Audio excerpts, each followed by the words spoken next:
Olá! Hoje, aqui no programa Trade Tour, nós vamos ter a Marília Rabelo, ela que é diretora-geral do Grupo Peraltas e vai falar de gestão familiar. Vamos ter a Márcia Santos no quadro Em Bom Estado, mostrando pra gente a diferença de lac free e de glúten free. Vamos ter o Paulo Jacobo, CEO da ABB, o bartender mais premiado do Brasil, falando pra gente, mostrando pra gente aquele drink sensacional. O programa Trade Tour começa agora.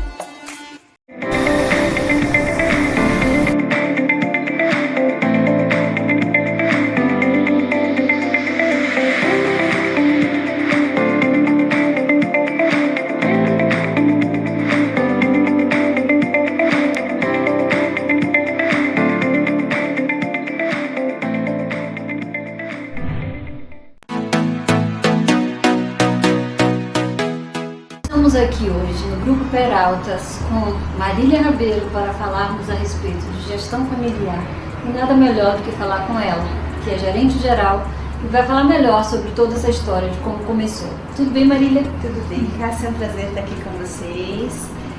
Bom, começamos em 79, há 37 anos atrás, numa gestão familiar mesmo, porque a fazenda ela era utilizada para férias da família. Sim. E como a família era muito grande, muita gente, família de italianos, né? Sempre casa cheia, a minha mãe sempre trabalhou. Ela falou, nossa, não aguento, preciso descansar nas férias também. E conversando com meu pai, resolveu fazer 2 casinhas para receber os familiares. Então o pessoal chegava, ela dava a chave, toda mobiliada, toda equipada. E aí foi, né? Naquela época, depois, enquanto a família não estava, que era nas férias, ela vislumbrou uma possibilidade de negócio, alugando para interessados, que nem se falava em turismo rural. E como a fazenda já era uma fazenda em atividade, ela falou, quer saber, eu vou começar a fazer a alocação do espaço para famílias e pessoas que queiram vir, grupos, né, que queiram vir para se hospedar. Então isso começou naquela época e ela até hoje, né, depois disso conhecemos um amigo que trabalhava com acampamento de férias com crianças, ele não tinha um local. Foi até Brotas ninguém conhecia, gente, não era instância turística, não tinha o Daniel, não tinha nada. Era um local que quando você falava de Brotas, as pessoas falavam, nossa, onde é isso? É Minas? Nunca me esqueço disso. Onde você vem em casa nas férias? Eu vou pra Brotas? O que é isso? Ninguém sabia. E começamos então esse trabalho com acampamento de férias, levando crianças e jovens, que continua até hoje. E depois migramos para o turismo educacional também, trabalhando com escolas, com crianças. Hoje aumentamos, né, vai crescendo, vai engordando. Trabalhamos no segmento corporativo, com treinamentos empresariais. A Fundação Céu com aspectos relacionados à astronomia, ao meio ambiente. E no segmento escolar, né, o turismo educacional. Então, assim, a sua mãe, na verdade, que deu todo o início, né, como recebendo, na verdade, os amigos, a família e depois transformou essa possibilidade em realmente um negócio, não é isso? Sim. Marília, como que é operar junto a um grupo tão forte, né, e sendo seus pais os patrões? Explica como funciona. Nenhuma empresa familiar é fácil. Existe sempre a mistura do pessoal com o profissional, do familiar com o profissional. Então é muito difícil você ter maturidade, amadurecimento para conseguir trabalhar isso. É sempre difícil, em virtude disso até as empresas familiares muitas vezes elas não têm até continuidade por causa dos não só filhos, mas netos, sobrinho-netos, bisnetos, e aí todo mundo acha que é dono, que todo mundo quer mandar igual, quando na verdade existe uma hierarquia e ela tem que ser obedecida. Cargo de liderança não é um cargo fácil, para você ser um líder você tem que cobrar resultados. E isso acontece aqui, como acontece, eu acredito, que nas empresas que queiram evoluir, que queiram crescer. Nem sempre você ouve o que você gostaria de ouvir, mas eu acho que faz parte do processo. né? E graças a ele a gente consegue evoluir, melhorar, crescer, analisar, Ajustar. Eu consigo vislumbrar que, por exemplo, a minha mãe é uma pessoa empreendedora, tem um gênio bastante difícil, né? Mas como boa empreendedora, ela faz com que a coisa aconteça e a gente consegue assimilar isso. Nem sempre você entende tudo como flores, mas quase 40 anos, eu acho que a coisa vem, né, nesse processo de amadurecimento, mas também, óbvio, a transição é importante, a formação, né, de uma pessoa para dar continuidade também é importante, seja familiar ou não. Herança é um direito, né? E herança sem legado pode ser perdida. É fato. É sempre importante quando você tem um business, se você conseguir, né, deixar esse legado aí para os seus filhos que gostem da atividade, com certeza eles já vão ter um diferencial. Porque você fazer o que você ama é a melhor coisa que existe. Dura você trabalhar naquilo que você não gosta. Então tá. Obrigada, né, por esse momento aqui, a gente mostrar para o nosso público do trade que é possível, né, uma gestão familiar dar certo, e aqui é prova disso. Obrigada, é um prazer e com certeza a Cássia é super especial.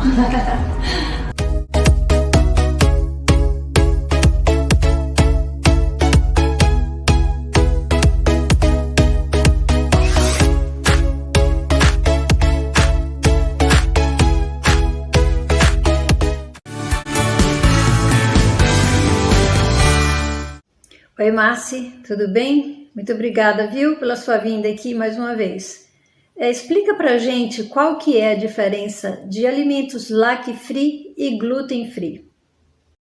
Oi, Cássia, eu que agradeço, muito obrigada pelo convite, né? Eu fico muito feliz em contribuir aí com as pessoas, trazendo mais informações sobre alimentação e comportamento. Muito obrigada de verdade. Então, sobre os alimentos gluten-free e lac-free, sim, eles existem diferenças, né?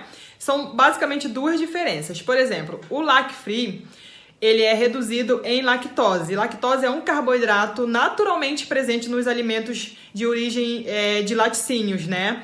Então, o que a indústria faz? Ela coloca uma enzima, que seria a lactase, nesses alimentos para digerir essa lactose, entende? Então, essa enzima lactase digere a enzima, o carboidrato lactose, e nisso se torna mais possível nós humanos nos alimentarmos desse tipo de alimentos, caso tenha alguma sensibilidade ou alguma alergia, né?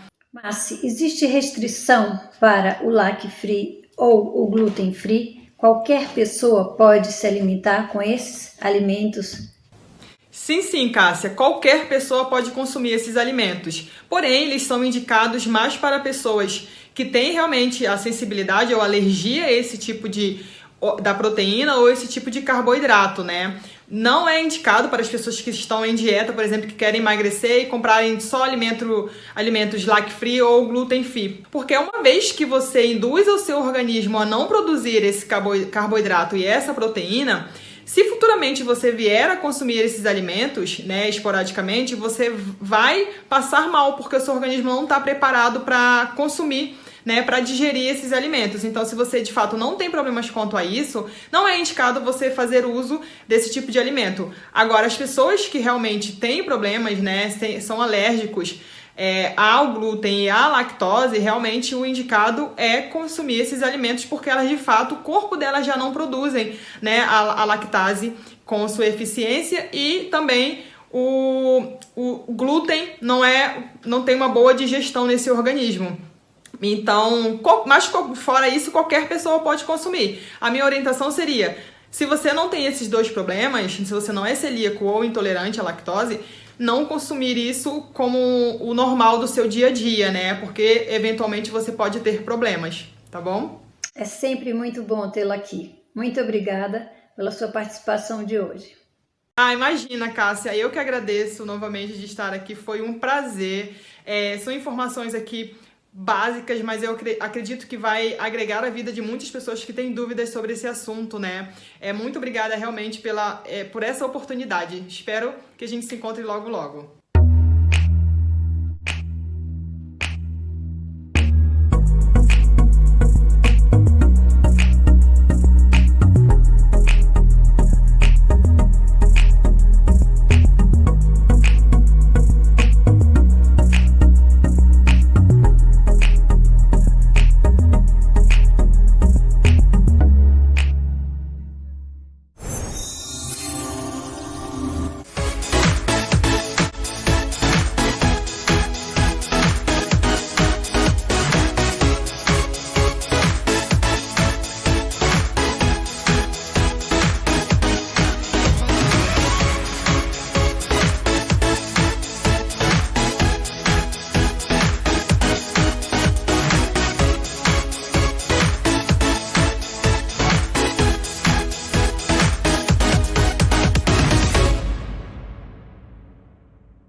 Olá! Hoje nós vamos falar de viagem e de superação. Uma linda e maravilhosa história que você precisa saber.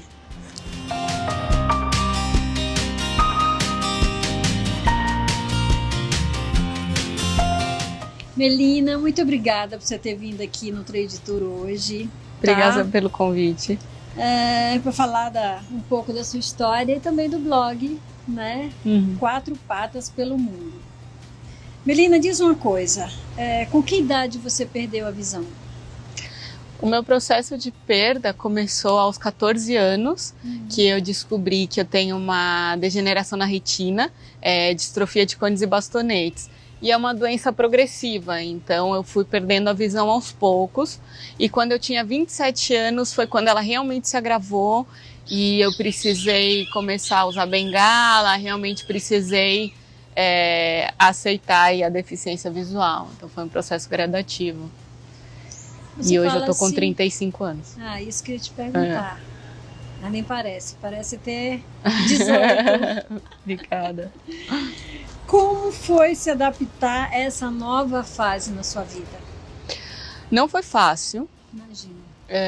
Foi um processo bem sofrido, quando eu precisei encarar mesmo a deficiência visual, encarar que eu precisava usar bengala, encarar que eu precisava mais da ajuda das pessoas, porque antes, por mais que eu tinha baixa visão, eu conseguia andar sozinha. Eu não conseguia, por exemplo, pegar um ônibus sozinha, ler um letreiro do ônibus, mas eu conseguia andar, fazer tudo sozinha, então não parecia que eu era deficiente visual.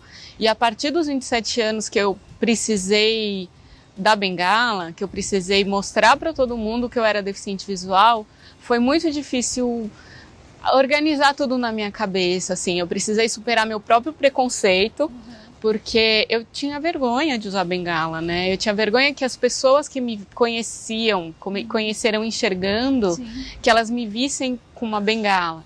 E eu não queria que ninguém tivesse pena de mim.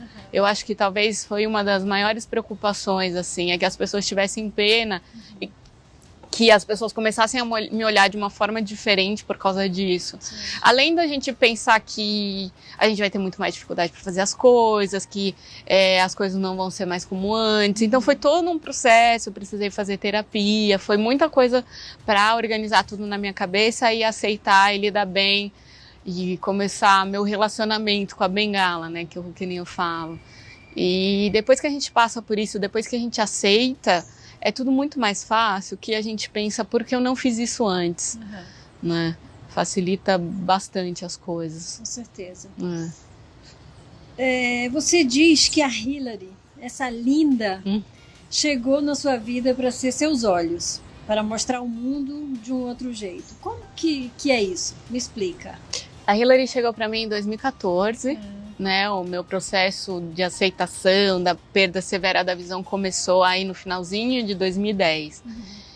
E com a Hilary eu não me sinto deficiente visual, porque ela me traz uma autonomia tão grande, uma facilidade tão grande em caminhar, que eu não me sinto. Lógico que eu preciso pedir ajuda para chegar nos lugares, para encontrar numeração, encontrar alguma coisa. Mas esse trajeto, essa caminhada de andar nas ruas é muito mais tranquilo. Porque a bengala é assim, você encontra o poste para depois desviar. O cão-guia não, ele te desvia e você não sabe do que você está passando. Né? Então, assim, é muito mais fácil, é muito mais tranquilo. Além da inclusão, além da aproximação das pessoas também. Porque todo mundo fica curioso com o cão-guia, todo mundo quer saber, todo mundo elogia o trabalho. Então, traz uma aproximação diferente das pessoas. Entendi. Quantos países você já foi com a Hilary? Com a Hilary, 4. Eu fui para a Argentina, eu fui para o Chile, para o Uruguai e para os Estados Unidos com ela. Quais as maiores dificuldades que você sente aqui no Brasil como turista? Aqui no Brasil tem os dois lados, né? Tem a dificuldade com o cão-guia, das pessoas não conhecerem ainda sobre o trabalho do cão-guia, sobre os direitos do cão-guia, né? Que ele tem livre acesso em todos os lugares, que não pode interagir com o cão. E como deficiente visual, que é tem um pouco do despreparo das pessoas eu não gosto muito da palavra lidar, mas em lidar com o deficiente visual, em saber como fazer. Tem um despreparo dos lugares por exemplo, uma vez eu fui num ponto turístico recentemente, eu fui visitar o Pão de Açúcar no Rio de Janeiro, e eu cheguei lá e eu faço muita viagem sozinha, então nem sempre tem gente comigo, né, para me acompanhar.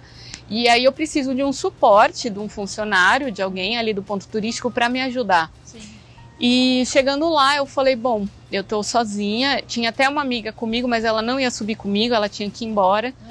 E eu vou subir sozinha, vou ter um apoio? Como é que funciona? O segurança pode te levar no bondinho, aí vai ter na primeira parada, porque você troca, né? São 2 bondinhos para chegar no Pão de Açúcar. O outro segurança vai te ajudar, mas quando você vai subir lá em cima, não vai ter ninguém para ficar com você. Nossa. Eu falei, e aí? Né? Eu vou subir, vou chegar lá no alto e vou ficar andando, né? Sem saber para onde ir, porque não vai ter ninguém para me dar um apoio, para me auxiliar lá em cima. Aí eu acabei não subindo. Então, assim, tem algumas coisas que faltam um pouco de preparo das pessoas. E de pensar, às vezes eles pensam também em acessibilidade, só que eles pensam muito em acessibilidade para cadeirante, para deficiente físico, né? Rampa, elevador, e não pensam muito no deficiente visual. Às vezes você chega num lugar falando que é acessível, mas, por exemplo, não tem nada que a gente possa tocar. Museu, para mim, eu não curto muito, porque é muito visual, a não ser que tenha aquele museu que a gente pode tocar tudo. Recentemente eu fui para o Uruguai e eu percebi uma experiência bem diferente, porque eu fui em vários museus que eu podia tocar tudo, todas as obras. Então traz uma percepção, a gente precisa disso, né? Porque é como a gente enxerga, né? Sim. Com o tato. E aqui no Brasil às vezes Ainda falta não um tem, pouco, além de faltar um pouco piso tátil ou alguma coisa assim de estrutura. Acessibilidade, né? Que ainda Sim. não tem no Brasil. Sim. Mesmo? Então, fica aí essa dica também, né? Pra gente preparar esse nosso turismo para todos, né? Para todos os públicos e ter esse acesso. Mas vamos lá. Como que nasceu o blog Quatro Patas pelo Mundo? Eu sempre gostei bastante de viajar. Eu sou formada em turismo. Sim. E antes da Hillary eu fiz uma viagem sozinha para a Europa. E a partir dessa viagem as pessoas começaram a falar para mim que eu deveria escrever um blog, contar a minha história. Porque muita gente enxergando não tinha coragem de fazer uma viagem sozinha, principalmente para fora. Só que na época eu nunca fui muito ligada à tecnologia, essas coisas, e eu estava trabalhando e foi passando. Até que em 2016, na metade de 2016, eu fui desligada da empresa que eu estava trabalhando e passando por um momento bem delicado da minha vida, e eu resolvi, tipo, me reinventar, assim, pensar em alguma coisa que eu gostasse de fazer. E foi quando eu falei, eu acho que eu vou tirar essa ideia do blog do papel. E comecei a pesquisar e foi quando surgiu o blog, né? Para poder dar dica de viagem e poder mostrar para as pessoas também que a gente viaja, que as pessoas com deficiência viajam e que não tem impedimento para isso, né? A gente pode sim passar por algumas dificuldades, mas a gente aproveita a viagem tanto quanto qualquer outra pessoa, né? Claro. Então, trabalhar essa questão de motivação, de superação, de incentivar as pessoas e também como bacharel em turismo, como turismóloga, né? Mostrar para os pontos turísticos, para os hotéis, enfim, para os restaurantes que recebem turista, que eles precisam estar preparados para receber as pessoas com deficiência também, que tem muito despreparo. Isso é muito bom, gostei muito do seu blog, achei fantástico. Obrigada. Sabe, ali mostra a real, né? Então é muito bom, não só para quem tem essa situação, né, da redução da visibilidade, né, da deficiência visual e tal, porém também muito bom para quem não tem ela, né, e que pode enxergar o mundo de uma outra forma, através do seu, né, da sua vivência, da sua realidade. Isso gostei muito, obrigada. Muito bacana. E a proposta do blog é essa, não ser só para pessoas com deficiência, né, mas para todo mundo. Para todo mundo, achei fantástico, a linguagem maravilhosa, o acesso rápido, é um blog limpo, né, tem todo um trânsito bacana, você pode ir ali e de uma linguagem muito simples, né, que favorece a todas as tribos, vamos dizer assim. Né? Achei fantástico. Obrigada. Diz uma coisa, hotéis pet friendly funcionam no Brasil?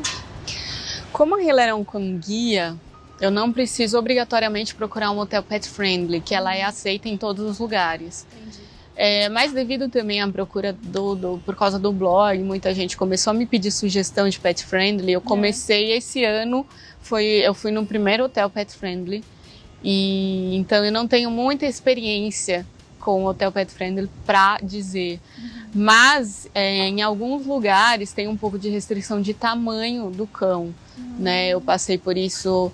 Eu tô para fazer uma viagem e fui procurar um hotel e eles falaram, mas eu falei, tô indo com um cão guia, mas é porte grande? Eu falei, sim. Eu vou verificar porque a gente só aceita cão de porte pequeno. Eu falei, né, mas é um cão guia, né, independente ou não, tem que aceitar. E até agora já tem, acho que tem mais de uma semana e eles não me deram um retorno ainda. Então, assim, não posso falar muito sobre.